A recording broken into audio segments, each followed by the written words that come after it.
2009년 12월 31일 미국 뉴욕 맨해튼. 도시는 여느 때처럼 새해 맞이 불꽃놀이를 준비하며 들떠 있었습니다. 타임스퀘어에는 인파가 몰려들었고 화려한 조명이 거리를 물들였던 이날. 하지만 어퍼 웨스트 사이드의 한 고급 아파트에서는 정반대의 사건이 일어나고 있었습니다. 잠에서 깬 애나는 옆에 있어야 할 엄마 셸리가 보이지 않아 불안했습니다. 침대에서 내려와 조심스레 발걸음을 옮겼던 그녀는 욕실에서 나는 물소리를 들었습니다.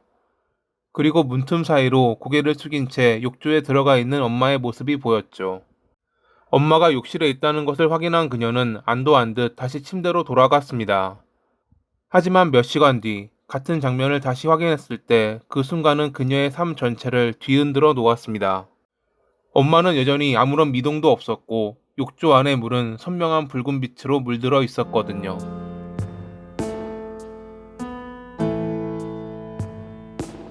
애나는 공포에 질려 떨어져 사는 아빠 로드에게 바로 전화했습니다. 로드는 셸리와 오랜 이혼 소송 중이었습니다. 법원으로부터 접근 금지 명령까지 받아 원래는 아내의 집에 들어갈 수 없었죠. 하지만 전화를 받은 그는 망설이지 않았고 몇 분 만에 문을 열고 들어섰습니다. 아내의 죽음을 확인한 그는 바로 경찰에 신고했습니다. 정황상 그녀가 목욕을 하다 미끄러져 사망한 듯 보였지만 몇 가지 이상한 점은 있었습니다. 그는 자신이 아내를 욕조에서 꺼냈다고 주장했는데 물이 가득 차 있던 욕조에서 아내를 꺼냈다는 것 치고는 그의 소매는 전혀 젖어 있지 않았습니다. 또한 욕실 어디에도 수건이 없었습니다. 목욕하는 사람이 수건 없이 욕실에 들어간다는 건 좀 이상했죠. 그럼에도 경찰은 로드의 말을 수용했습니다. 그녀가 미끄러져 사망한 사고일 것이다 라고요. 같은 날 오후 유대교 전통에 따라 랍비가 아파트에 도착했고 그는 욕실을 꼼꼼히 청소하며 의식 절차를 진행했습니다. 그리고 그 결과 중요한 법의학적 증거는 모두 사라졌습니다. 경찰은 랍비의 출입을 막지 않았습니다. 사고사라는 전제 아래 그저 종교적 의식에 협조한 것이라는 게 당시 경찰의 판단이었죠. 그리고 며칠 뒤 셸리는 부검조차 하지 않은 채 전통 장례 절차로 묻혔습니다. 하지만 장례식이 끝난 뒤 그녀의 가족들은 경찰에게서 듣지 못한 충격적인 사실을 알게 됐습니다. 셸리의 얼굴에 누군가 손톱으로 핥힌 듯한 상처가 남아 있었다는 것입니다. 그 이야기를 전해준 이는 경찰이 아닌 장례식장 직원이었습니다. 그들은 매우 혼란스러워졌습니다. 왜 경찰은 이런 사실을 숨겼는가? 왜 부검을 하지 않았는가? 그들에게는 아무것도 명확하지 않았지만 한 가지 분명한 것은 셸리의 죽음이 절대 단순하지 않다는 것이었습니다. 1962년에 태어난 셸리는 월스트리트 금융가의 중심에서 자란 유대인 가정의 딸이었습니다. 메릴 린치에서 거대한 자산을 관리했던 그녀의 아버지는 유대교 신앙을 가졌던 인물로 어린 시절부터 셸리와 형제 자매들은 율법과 신앙 속에서 성장했습니다. 셸리는 금융계에 발을 들였고 곧 뛰어난 자질을 인정받았습니다. 젊은 나이에 억대 연봉을 받으며 성공한 자산 관리사로 자리매김했죠. 모든 것이 남부러울 것 없던 그녀에게 한 가지 소원이 있었으니 그건 로맨틱한 만남이었습니다. 그녀는 동화 속 백마탄 왕자가 나타나는 것처럼 특별한 만남을 원했는데 1998년 라스베이거스에서 정말 우연하게도 그 소원을 이뤘습니다. 댄스클럽 계단에서 넘어질 뻔했던 그녀를 붙잡아준 로드라는 남성이 처음 보는 그녀에게 나와 결혼해 줄래요? 라고 말한 신비로운 만남을 가지면서 말이죠. 두 사람은 빠르게 사랑에 빠졌고 얼마 뒤 결혼했습니다. 하지만 결혼 생활의 현실은 동화와는 달랐죠. 그녀는 성공한 금융 전문가였지만 로드는 직업도 꿈도 없던 남자였습니다. 셸리는 1년에 1억 원에 가까운 그의 대학원 학비를 지원했고 여러 사업 구상을 도왔지만 결과는 없었습니다. 오히려 그는 공부를 때려치우고 전업 도박꾼이 되어 전국의 백개먼 대회에 몰두했습니다. 아내가 가족을 위해 일하는 동안 그는 호텔과 카지노에서 그녀의 돈을 탕진했죠.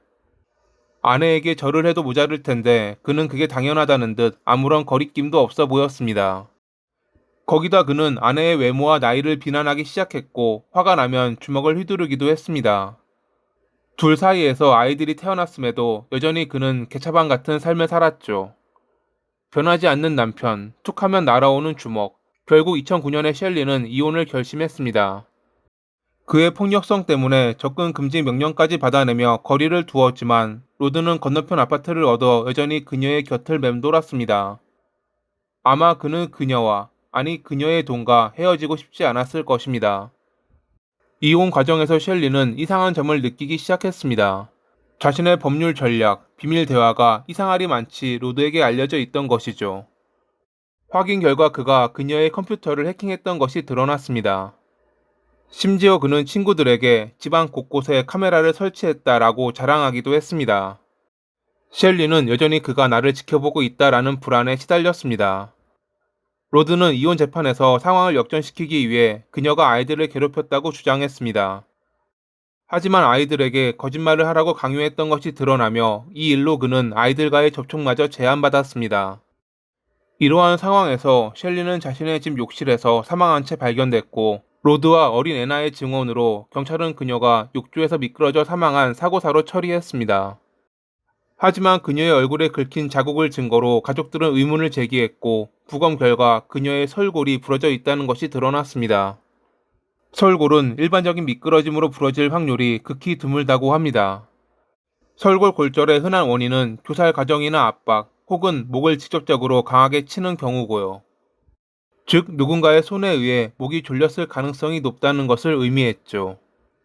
경찰은 그녀가 사망 전날 미용실을 찾았고 72시간 동안 물에 닿아서는 안 되는 케라틴 시술을 받았다는 걸 알아냈습니다.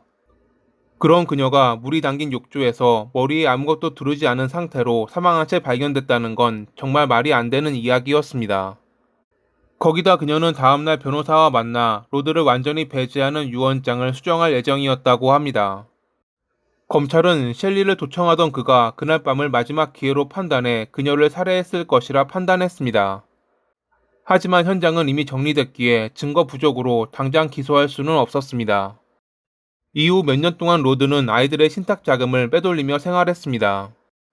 아이들의 양육권을 얻으려 셸리의 가족들과 다투었고 그 사이 정말 어이없는 계획까지 세웠죠. 경찰의 의심을 피하고자 자신의 딸 애나에게 네가 엄마를 밀었다고 해라 라는 강요 메일을 보내려 했던 것입니다.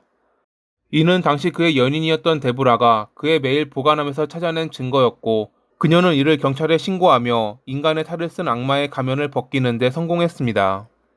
이 밖에도 그녀는 그가 계획했던 셸리 부모님을 궁지로 몰아넣는 내용이 적힌 편지 사진과 녹음도 제공했습니다.